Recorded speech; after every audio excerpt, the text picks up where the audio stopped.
Why is it that we enjoy being overwhelmed? Because we do. Um, and I guess I'm about to answer my own question. Um, Enjoy might not be the best way to put it, but it's not completely inaccurate. It's exhilarating. Kind of like watching a horror movie. It's hard to say that you enjoy a horror or suspense flick, but in some way you do, and that comes from the excitement, the suspense, right? Predictably, that you're supposed to feel, the thrill in a thriller, the horror in a horror movie, right? Um, this feeling of losing control for a moment. I think that in life, sorry. I think that in life, this feeling is enjoyable in small doses. If it's become, all right, if it's become a way of life, if it's become so prevalent that, it defines our lives, then it's not fun anymore, right? It's like anything, in moderation. But a thing like this, I don't think even has to reach moderation. I think pretty quickly it wears out its welcome, right? If your life is relatively well ordered, this is why we tend to self-sabotage. A lot of people self-sabotage. And this is probably, this is the bottom of it right here. That this impulse to kind of run away from safety. We all do it, but some of us are better at knowing what's going on so that we can stop ourselves from sort of going off of a cliff, right? When you start to get your life in order,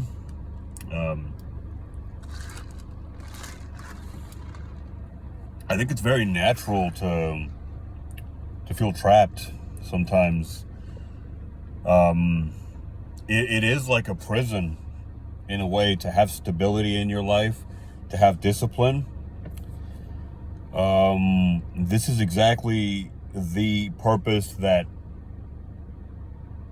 prisons serve, as a matter of fact. The concept of prison, in most civilized societies, is to keep, well, I'm not going to get into the nitty gritty, but the purpose is to sort of counteract that chaos that comes from a lack of discipline, a lack of stability, a lack of what have you, a lack of routine, among other things, right? I mean, that's simplistic, but absolutely. To have stability in your life, to have predictability, to have routine, to have discipline, it can all feel a bit claustrophobic, perhaps. It can all feel a bit encroaching.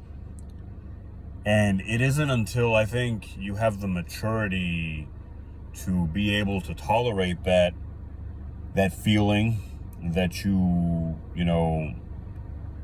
gravitate towards stability and all these other things. It isn't until you find, well, at first you find you make peace with that feeling, and then you actually start to gravitate towards it. You start to not only accept stability, but gravitate towards it. And I think that's when your life begins to improve. Now, what did I originally say? To get back to the point, right? Why do we enjoy being overwhelmed, right? Some of us more than others, some more than others. Some of us we'll do multiple things at once. We'll juggle multiple things. You know, for some, just two things is plenty, and it can feel overwhelming.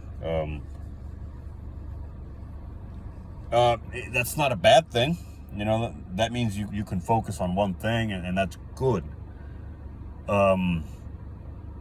Sometimes you have to multitask, but you don't want to take it too far. For some people, it might take 3, 4, 5, 6 things for them to feel overwhelmed, and they need that sort of instability. They need to feel on edge. That's not healthy either. That's going too far.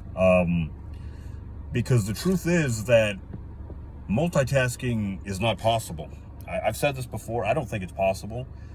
The best you can do, and this is why going beyond 2, maybe 3 things is already pushing it, is too much in the realm of multitasking, if you want to call it that.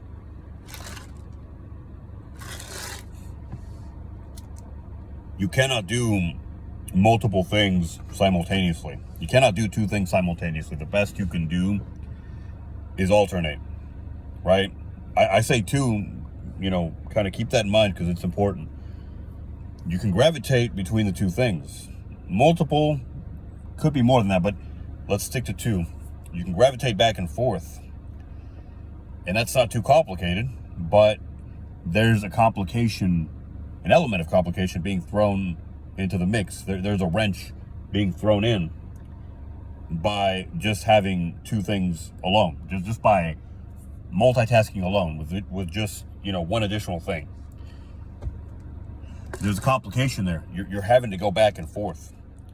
Now, you may think you can handle it. You may think you're well versed in it, but you just don't know yourself well enough. The fact that you're alternating, the fact that you're not focusing on one thing and seeing it through to completion means something. It doesn't matter how good you are supposedly at multitasking. If you're switching off back and forth, your focus is seeing breaks. It's being broken and being alternated.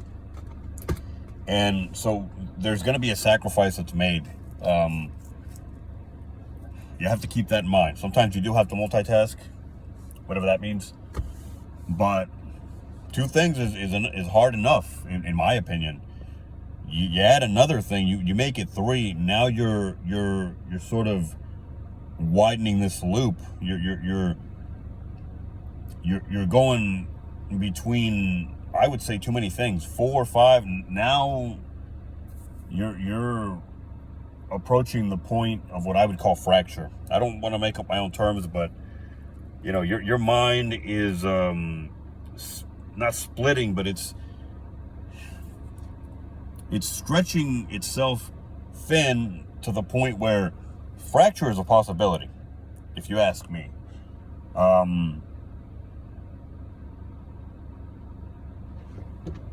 Multitasking, or what we call multitasking, is possible to a point, right? With a limited number of things being multitasked between, but you absolutely have to have a clear head to make it happen, you know, because on top of what you are juggling in terms of tasks or activities or whatever,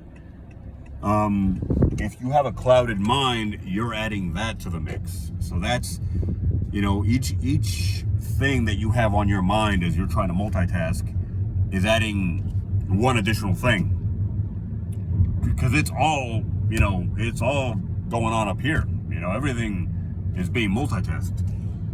So, you know, you have to be very focused to multitask, and you have to limit the number of things that you're doing it with.